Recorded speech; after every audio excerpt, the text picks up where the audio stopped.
Bonjour tout le monde, c'est Josée Clark. Je viens vous voir aujourd'hui au sujet de notre projet collectif qui est le Guernsey. Alors, j'avais pensé vous montrer un montage. Donc, c'est le montage de Channel Island. Alors, pour faire ce montage-là, c'est un petit peu particulier, évidemment.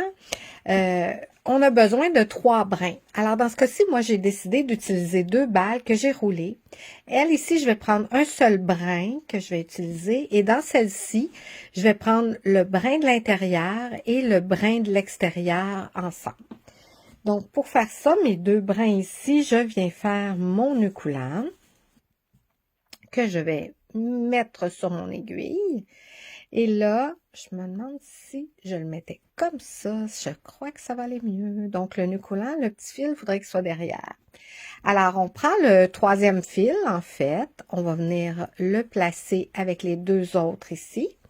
Et là, je vais venir me positionner pour la position des doigts. Attends un peu, comme ça. Et voilà. Donc, on vient se positionner un petit peu comme avec le long-tail caston ou celui continental qu'on appelle en français ou à la Suisse. Alors, voilà comment on doit positionner nos mains. Ça veut dire les 2 brins ici, ils sont devant avec le pouce et celui qui est tout seul est ici avec l'index. Donc, on se place comme ça. Pour faire le montage, ce qu'on doit faire, c'est que le pouce doit sortir de là, venir de l'extérieur pour venir faire une fois un tour et un deuxième tour, comme ça. OK? Le fil de l'index, on vient faire jeter sur le crochet, comme ça, sur l'aiguille, pardon, comme ça. Ensuite, on vient chercher les 2 brins du pouce. On va chercher le fil de l'index. On descend ici juste dans la loupe du pouce. On enlève notre pouce et on vient tirer comme ça. Et là, si vous remarquez, j'avais mon nœud coulant qui donnait 2 brins et chaque fois qu'on fait un montage pour une maille, mais ça donne toujours 2 mailles. Donc, je reprends ça comme ça ici. Alors, je viens sortir mon pouce. Je viens faire 2 fois le tour, comme ça. Ensuite, jeter sur l'aiguille, pardon.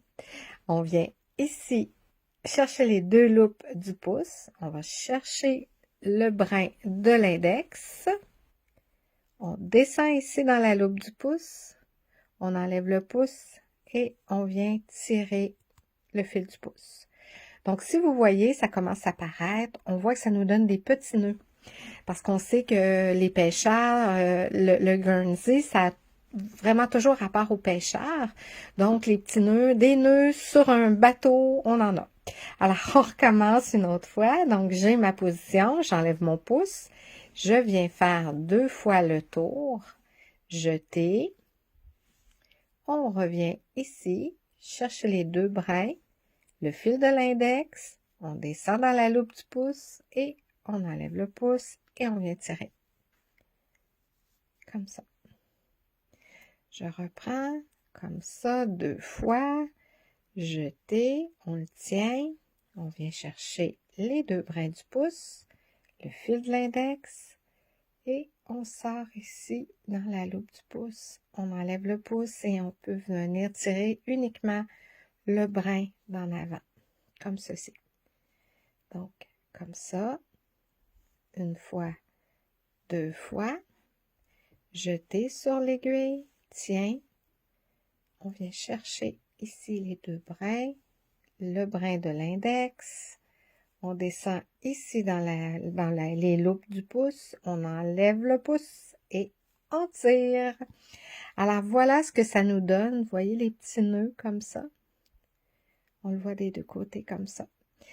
Alors, ça va nous donner tous des beaux petits nœuds comme montage. Je sais qu'il existe aussi un rabattage comme ça, alors je vais aller le travailler plus tard, puis je vous reviendrai avec une autre vidéo pour le rabattage une autre fois.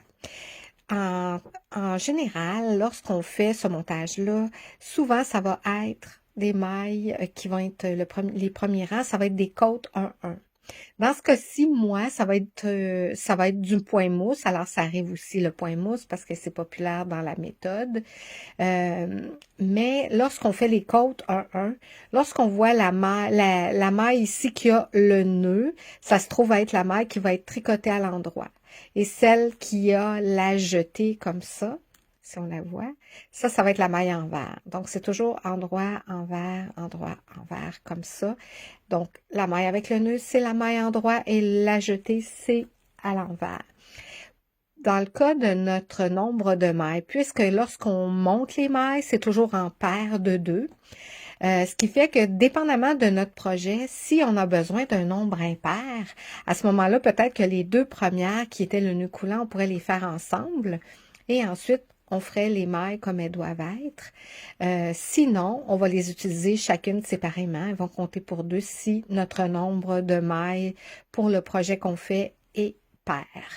Alors voilà pour ce petit projet de montage que je voulais vous montrer. Alors voilà, bye bye, à la prochaine!